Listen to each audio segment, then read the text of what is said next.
last weekend we drove to Grand Prairie to watch football. It was cold, it was snowy. And as I thought about it, I'm like, there was a group of us driving up there from all over the province, because that was where all the final games were held. All of us in the cars and in the locker rooms and in the stands and in the hotels that were there for that event had this hope in our heart that our team would win. And then at the end of Saturday night, half of those people drove home with their hopes shattered, right? Not us, of course. We made it, but I felt for the other guys, because they drove all that way to drive home the losers, and yet, they're second place in the province, but still there's something about that that's just not the same, right? And then, as we drove home, then I began to hope that I would actually make it home, right? Because it was icy and snowy, and Christmas is a season of hope. And sometimes our hopes are just like, what's that? I hope I get that special gift under the tree. I hope I, get, a boyfriend or a girlfriend. I hope that, this happens or that happens. And then those are all nice, but hope in the Bible is much deeper than that. It's much more significant and lasting. But we all need hope. Obviously, I got friends in the Ukraine, and they're hoping for an end to that conflict, right? Same with Israel, right? They're hoping for an end for all the attacks and, all the stuff that's getting thrown at them. And we all live with this hope in our hearts. Billy Graham has said, perhaps the greatest psychological, spiritual, and medical need is that all people have is the need for hope.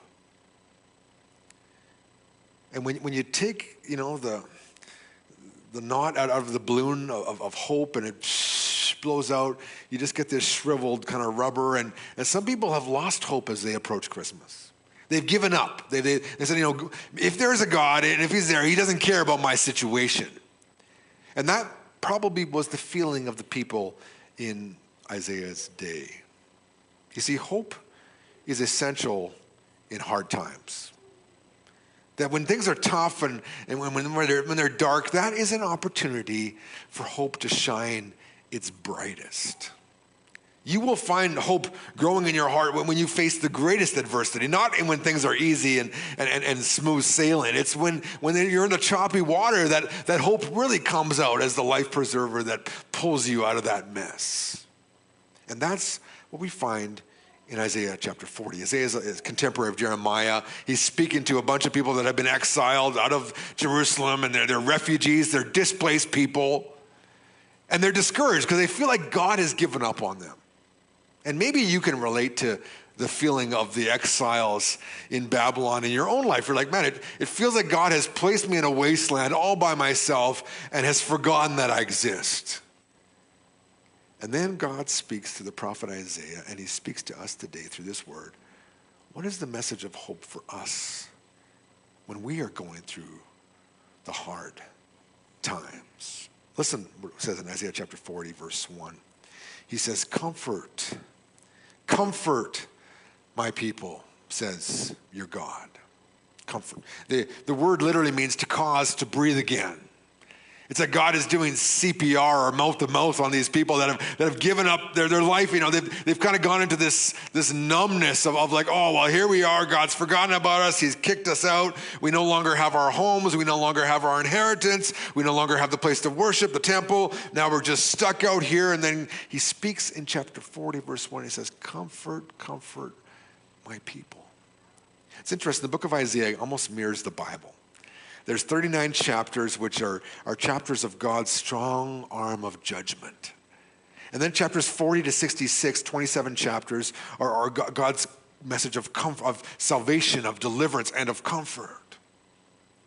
You say, yes, I had to do this, but now I'm doing this. And they're kind of like the Old Testament and the New Testament. It's interesting, the same number of numbers, it's 39 and 27. And here in chapter 40, the tone changes. Some scholars in the early part of our century thought that maybe there were two authors, because they're like, it seems like two different guys are writing, but the situation has changed, and God is speaking a fresh word into their lives, and it says, comfort. And in the Hebrew, if you want to emphasize something, you repeat the word. So he was like, this is emotionally intensive. And he says, you guys, find the comfort. Breathe again the life that I want you to breathe. Experience life with me. I'm here to help you. when all they've heard is judgment and now they're experiencing the consequences of their sinful behavior in a foreign land, away from their families, away from their homeland, away from their homes, away from the temple, God still in that place speaks to them in their darkness. A message of hope, comfort. He says in verse 2, speak kindly to Jerusalem and tell her that her time of warfare is over. Punishment is completed, for the Lord has made her pay double for all her sins. I mean, yeah, it was rough. What you went through was hard, but it's over now, and there's a new day dawning. Don't give up hope. Viktor Frankl was a psychiatrist, and he was in the concentration camps during the Second World War. He wrote this book called Man's Search for Meaning. He talked about how hope was so important for those people that had to survive those horrific and awful realities of the concentration camps. But he said in 1944 something really odd happened between Christmas and New Year's 1944 and 1945. Before the end of the war, he said the camp sick ward experienced a death rate beyond all previous experience. And it wasn't due to food shortage or worse living conditions, but because the majority of the prisoners had lived in the naive hope that they'd be home again by Christmas. When this hope was unmet, prisoners found no reasons to continue holding on, nothing to look forward to. And when a mind lets go, so does the body. There these people are in Isaiah's day, and they're wondering, what hope is there for me? What future do I have here? God has cast me out, kicked me out of the community, kicked me out of his house, and now I'm just a forgotten stray dog in the wilderness. And God speaks to them and says, you're not forgotten. You're not cast out. The warfare is over. The punishment's done. Something new is happening here. And he gets there in verse 3, and he's, hope makes a way for God to act in your situation. In verse 3, that's the idea. Hope makes a way. Okay, okay, it's hard times, but he says in verse 3, a voice cries out in the wilderness, clear a way for the Lord. Construct in the desert a road for our God.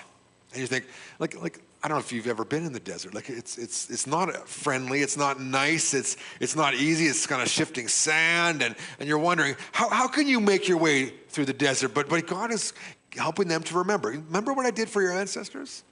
I led them into the wilderness. I led them into the desert. I actually spoke to them in the wilderness. I gave them the 10 Commandments and my law in the wilderness. I revealed my glory to them in the wilderness. And then I provided for them for 40 years in the wilderness. You don't think I can handle your dry times in your life?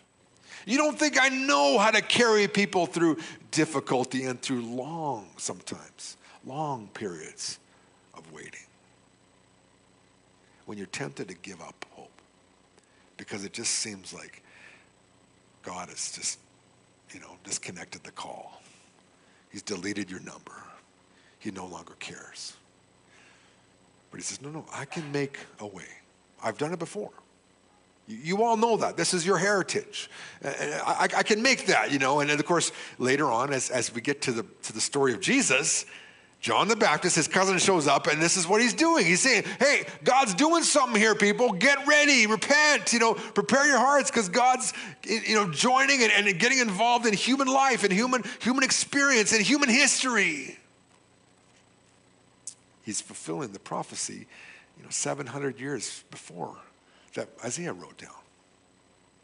He says in verse 4, every valley must be elevated, and every mountain hill level. The rough terrain will become a level plain, and the rugged landscape a wide valley.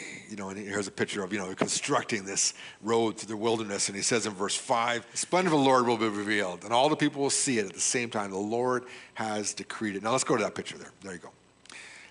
Some of you have driven this road. It's in the Kicking Horse Pass. There was this 90-meter granite rock there. And instead of building a bridge around or over top or whatever, circles, a tunnel, whatever, spiral tunnel, they just carved it right through.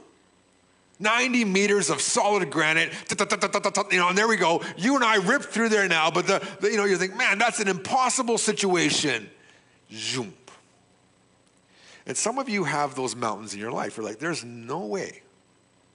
It's impossible. And God says, I can make a way. Hope makes a way for God to act in your situation. You're like, yeah, I can't move that mountain. I mean, Jesus said, yeah, faith as a mustard seed can move a mountain. I mean, he's like, there is no obstacle that I can't handle in your life if you trust in me. He may not do it the way you think he should do it, but he will make a way for you through that mountain that seems to be impossible to get through. I don't know what that is for you this morning. Something in your life is like, man, I just can't see past that huge, huge obstacle. And God says, I see right through it. Trust me. I got another picture here. This is, they're building this new highway by Golden. It was the worst goat path of the whole Trans-Canada. They're finally, billions of dollars later, we're finally getting this clear path, But the problem is we want to make our own path. We're scribbling along the side of that mountain, and God's like, I got a path here for you. Just get on with me. No, I can make it. We're grabbing onto branches of the trees. We're scraping along the edge there, and God's like, right here, right here, right here.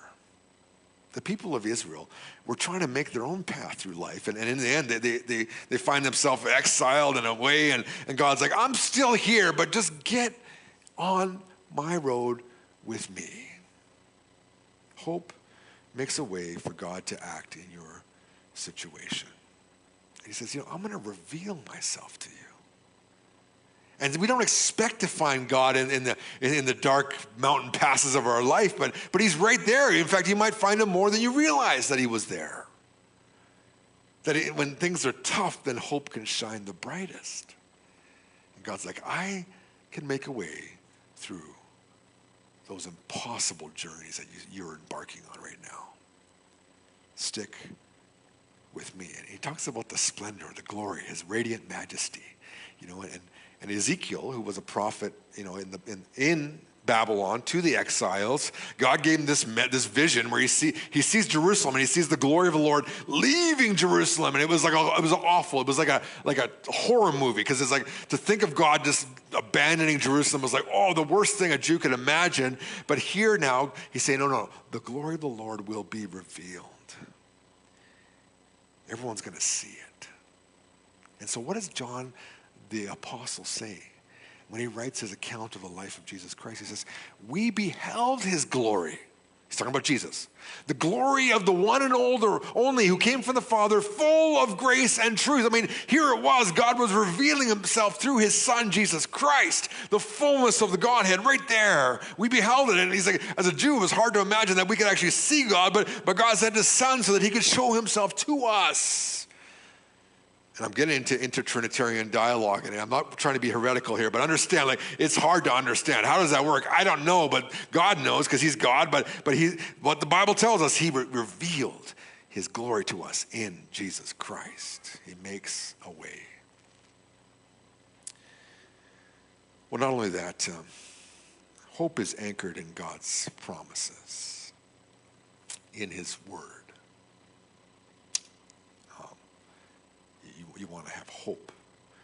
He talks about that in verse 6 to 8. He says, a voice says, cry out. Another asks, what should I cry out? The first voice responds, all people are like grass, and all their promises are like the flowers in the field. They look good when they're in full bloom. Elisa has a great garden in our yard, my wife, and just outside. It used to be a dog pen, the guy that owned it before me, and Elisa's turned into this wonderful garden, and it's awesome at a certain time of the year. But right now, it looks like, I wouldn't take anyone to go look at it right now, right? It fades, it doesn't last. And the problem sometimes is that we put our hope in these transient promises, in people and in institutions that can't really deliver over the long haul. And they're trying their best, but they don't have the capacity or the ability to do what only God can do. It's like this grass. It's there, it looks good at the moment, but the promises are transient, like those flowers in the field. He says in verse 7, the grass dries up. The flowers wither when the wind sent by the Lord blows on them. Surely humanity is like grass. And all these exiles have been trusting in Babylon and Assyria and Egypt and all these foreign powers to deliver them. And God's like, look where that got you. Where did that get you? Nowhere. The wind blows on them. And who do you put your hope in? And God's inviting them to look to him and to his word. When God makes a promise, he keeps it. It says in verse 8, the grass dries up, the flowers wither, but the decree of our God, or the word of the Lord, is forever reliable. When God makes a promise, he keeps it. So I went online just to see, like our current parliament and government and prime minister have made 1,002 promises, and he has, what did I say? He has kept 200 of them, and 400 of them partially, and whatever. Basically, 43% of what he has promised he has kept. The rest he hasn't, or partially, or whatever. So, and we've come to expect this as normal, right? We expect people not to fully deliver everything they say they will do. We just have come to expect it, right? It's like, well, that's just the way it goes. And, whatever. And we don't vote. We don't get involved, and we don't care. But when it comes to God, it's not like that. We can expect 100% return on his promises. And Isaiah is just chipping away at our heart and saying, who have you put your hope in? What financial institution? What, educational process? What political entity? Like, what are you counting on to, some health professional? Like, what are you thinking is going to get you through this? But I'm just saying that this is forever reliable. He doesn't change. There's no small print in God's promises. Like I bought a plane ticket once, and I bought the insurance, and I had to change it or cancel it or whatever, and I tried to get the money back, and there's all this small print, and no. It wasn't really insurance, and they had no intention of actually paying me, right? And I bought title insurance once, and I had an issue with the city, and the title insurance did me nothing. I'm like, this is just a cash grab from lawyers and real estate agents. It didn't work for me. They'll tell you, you should get it. It didn't provide it. So I'm like, these promises are not reliable. But when it comes to God's word, I've never found one of his promises to fail me. Hope is anchored in God's promises, in his word. And we don't, we've just found that we can't trust certain things, right? Like the media and all these bureaucrats. We've just learned that what they say only good carries you so far. And that's life, right? Because we're fallen people, we're messed up people, we're sinful people. If you're a biblical person, you understand that the human nature is corrupted and twisted and never quite gets things right. But when it comes to God, he is never like that. Not only that, but hope is God acting on our behalf. We see this in verses 9 to 11. He says, go up on a high mountain, O herald Zion. Shout out loudly, O herald Jerusalem. Shout, don't be afraid. Say to the towns of Judah, here is your God. Or behold your God. He's right here. He hasn't abandoned you. He's intervening in your life and in human history to help you and to deliver you. He says in verse 10, look, the sovereign Lord comes as a victorious warrior, or with a mighty arm, maybe your translation says. That's a Hebrew idiom for God's strength and his power. His military power establishes his rule. Look, his reward is with him. His prize goes before him. And the picture in chapter 40, between verses 10 and 11, we see here the picture of his strength.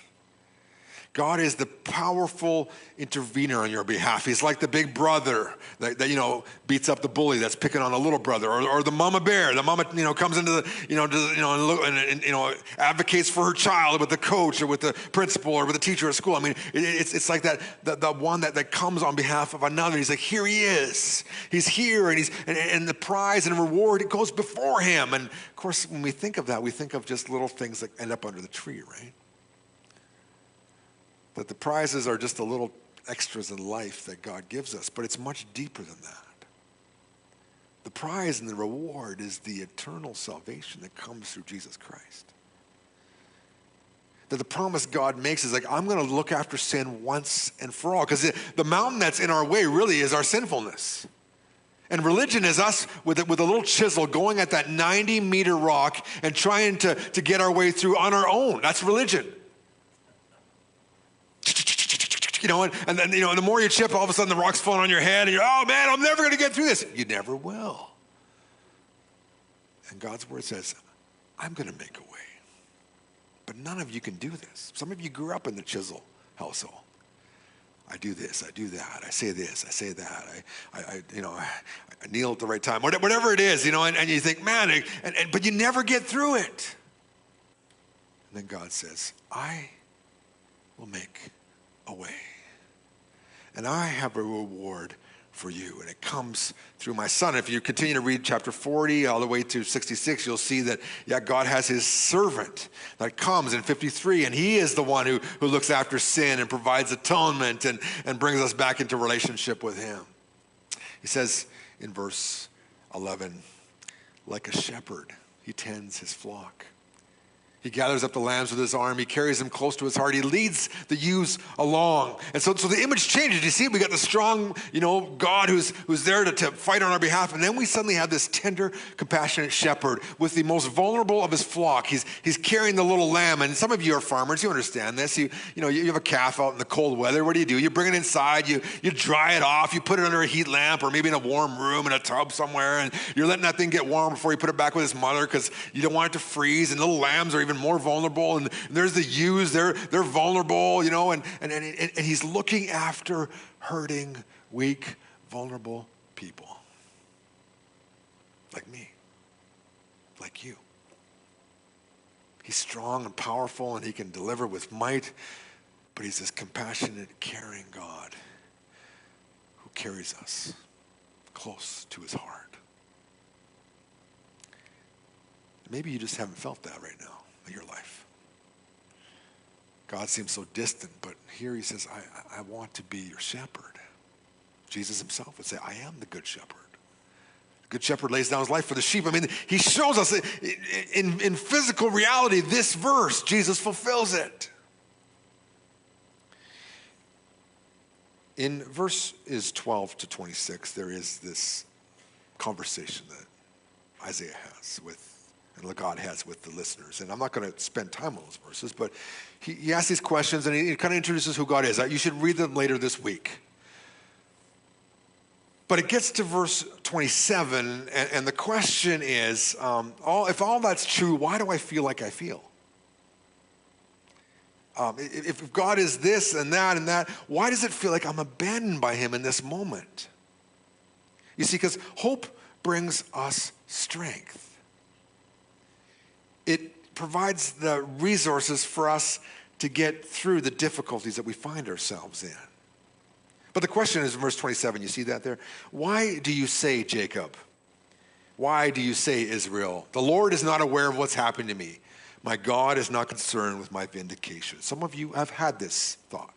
I've had this thought. Why is this going on in my life at this moment? Why am I at this place? Why is this not working out? Why do these things keep happening to me? My furnace breaks down. My car goes on the fritz. My kids have this situation in their life. My parents are dealing with the elderly issues. And you're like, oh, it's just all kind of crushing down to me. Does God not see what's going on? Is he not concerned? And some of you feel that way. You feel like God's given up on you. He's kicked you to the curb. And he's like, oh, figure it out. You're on your own. And you're like, does he really care? And then he sends a word to us today.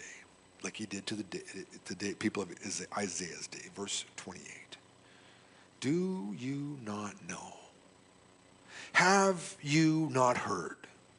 The Lord, Yahweh, the covenant God of Israel and of the universe, is an eternal God, the creator of the whole earth. He doesn't have an expiry date. There's not like a best before with God. Like he's always available. He knows how this whole thing operates. He's the creator. He made it. He designed it. He organized it. He fabricated it. He gets it. He does not get tired or weary. There is no limit to his wisdom. It's not like God's like, well, I've only got so much time, so much energy, so I can only handle the first 100 customers. The rest of you, forget it. God doesn't do that.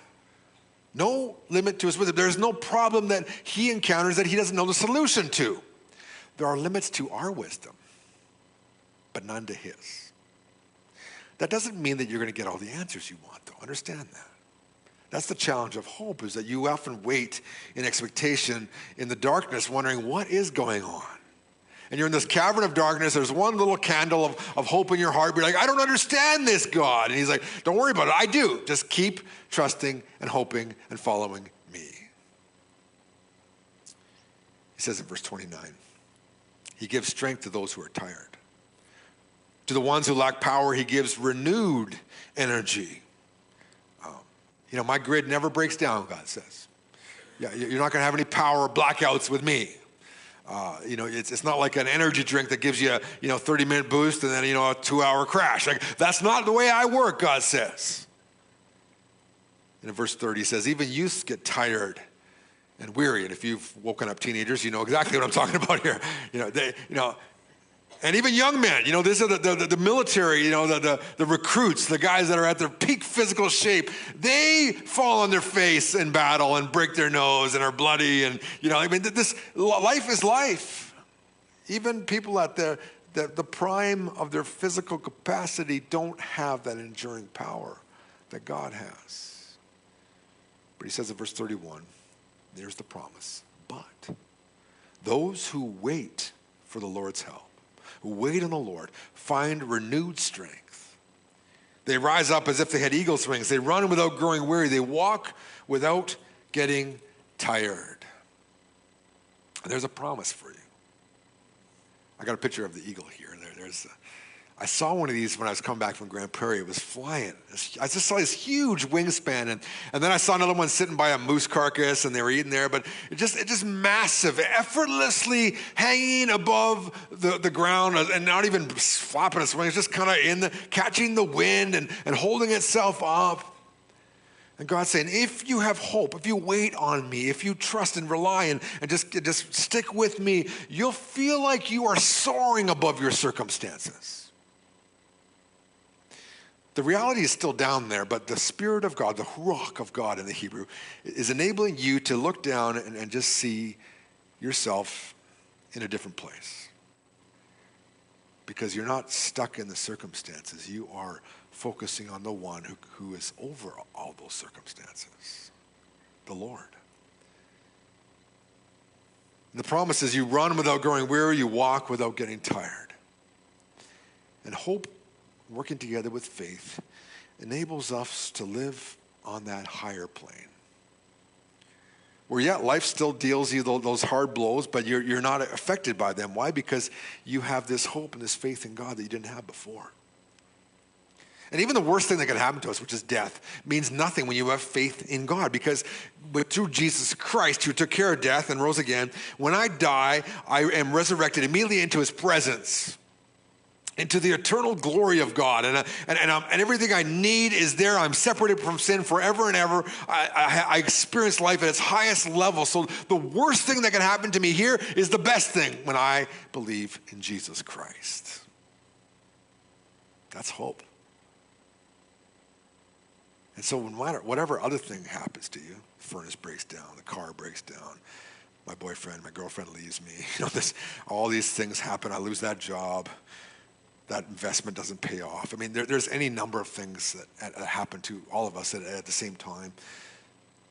we're just soaring above it because we're waiting on the Lord.